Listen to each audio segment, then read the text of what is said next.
మంత్రి గారు ఈ బిల్లులో ఏమన్నారంటే 100 కోట్ల రూపాయల పైగా ఉన్నటువంటి ఆదాయం ఉన్నటువంటి దేవాలయాలకు ఈ ట్రస్ట్ బోర్డు ఏర్పాటు చేసే వెసులుబాటు కల్పించాము అని చెప్పారు. అయితే 100 కోట్లకు పైగా ఇప్పటికే మన తెలంగాణ కాశీగా మనం దక్షిణ కాశీగా పేరుగాంచినటువంటి వేములవాడలో కూడా 127 కోట్లకు పైగా ఆదాయం వస్తూ ఉంది. సో ఎట్లయితే ఈరోజు యాదగిరిగుట్ట లక్ష్మీనరసింహస్వామికి బోర్డు ఏర్పాటు చేస్తున్నామో 100 కోట్లు దాటి 127 కోట్ల రూపాయల ఆదాయం వస్తున్నటువంటి వేములవాడ టెంపుల్కు కూడా మీరు వెంటనే ట్రస్ట్ బోర్డు ఏర్పాటు చేయాలని చెప్పి మేము కోరుతా ఉన్నాం. ఎందుకంటే 100 కోట్లు దాటితే ఏర్పాటు చేయొచ్చని మనం ఈ చట్టంలోనే ఈరోజు పొందుపరిచాం. ఆల్రెడీ మనకు 100 కోట్లు దాటినటువంటి దేవాలయం వేములవాడ ఉంది.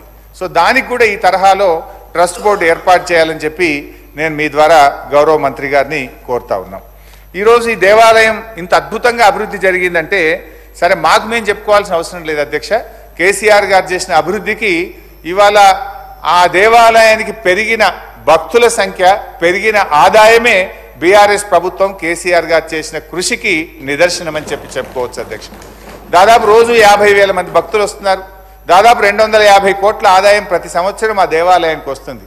అంతకుముందు దేవాలయం అభివృద్ధి జరగకముందు ఎంత వచ్చింది, ఈ రోజు ఎంత వచ్చింది అనేటువంటిది మీరు ఒకసారి పరిశీలిస్తే మా ప్రభుత్వం మరి ఎంత చిత్తశుద్ధితో ఈ దేవాలయాన్ని అభివృద్ధి చేసిందో మనం కొత్తగా చెప్పుకోవాల్సినటువంటి అవసరం లేదు. బీఆర్ఎస్ ప్రభుత్వంలో ప్రభుత్వ ఆలయాలకు మేము పూర్వ వైభవం తెచ్చాం, పురోగమనం వైపు తీసుకుపోయాం అధ్యక్ష.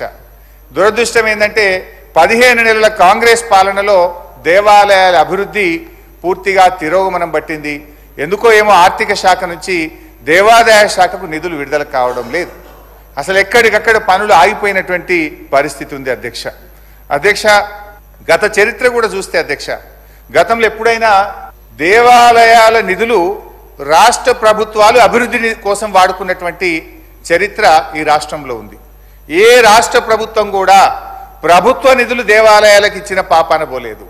కానీ మొట్టమొదటిసారిగా కేసీఆర్ గారు రాష్ట్ర ప్రభుత్వ నిధుల చేత దేవాలయాలను నిర్మించినటువంటి చరిత్ర బీఆర్ఎస్ పార్టీకి కేసీఆర్ గారికి ఉంది. అందులో ఒకటి యాదాద్రి లక్ష్మీనరసింహస్వామి దేవాలయం అధ్యక్ష. దేవుడు బాగుంటే రాష్ట్రం బాగుంటుంది, రాష్ట్రం బాగుంటే రాష్ట్ర ప్రజలందరూ బాగుంటారని మేము నమ్మినాం అధ్యక్ష. అందుకే మనం ఎందుకంటే తెలంగాణలో అనేక పుణ్యక్షేత్రాలను మరి దేవాలయాలను అభివృద్ధి చేసేటువంటి ప్రయత్నం చేసినాం. అదేవిధంగా విమాన గోపురానికి సంబంధించి ప్రశాంత్ అన్న చెప్పిండు, మా మిత్రులేమో మేము నిర్మించినాం అని అన్నారు. నేను కూడా నా సిద్దిపేట నియోజకవర్గం నుంచి 2 కిలోల బంగారం భక్తులు మేము వెళ్ళి నా డబ్బులు కూడా కలుపుకొని వెళ్ళి దేవాలయంకు సమర్పించి రావడం జరిగింది. కేసీఆర్ గారు కూడా స్వయంగా 1 కేజీ 116 గ్రాములు వారు కూడా ఇచ్చారు. సో నా రిక్వెస్ట్ ఏంటంటే అధ్యక్ష, మరి గతంలో కూడా ప్రభుత్వాలు ఉన్నాయి, మరి గత ప్రభుత్వాలు ఎందుకు చేయలేదు, కేసీఆర్ గారే ఎందుకు చేసిండ్రు? అయితే అధ్యక్ష,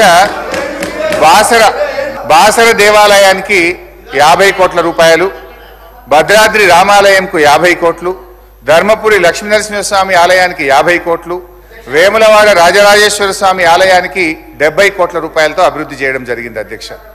అదేవిధంగా అధ్యక్ష, కాళేశ్వరం ముక్తేశ్వర స్వామి ఆలయానికి 30 కోట్లు, కొండగొట్టు ఆంజనేయ స్వామి దేవాలయానికి 600 కోట్లతో ఈ 2 మాత్రం అభివృద్ధికి ప్రణాళికలు చేసినాం. దయచేసి దాన్ని ముందుకు తీసుకుపోవాలని గౌరవ మంత్రి గారిని నేను ఈ ప్రభుత్వాన్ని కోరుతా ఉన్నాను అధ్యక్ష. ఈరోజు కామన్ గుడ్ ఫండ్ కింద కూడా చాలా దేవాలయాలు అభివృద్ధి చేయడం జరిగింది. ప్రతి సంవత్సరం తక్కువ 50 కోట్ల రూపాయలు ఈ గ్రామీణ ప్రాంతంలో ఉండేటువంటి దేవాలయాల అభివృద్ధికి బడ్జెట్ నుంచి మేము నిధులు ఇచ్చాం. Every year not less than around 50 crores ఇచ్చేవాళ్ళం. అయితే ఈ 15 monthsలో 1 రూపాయి కూడా విడుదలైతలేదు.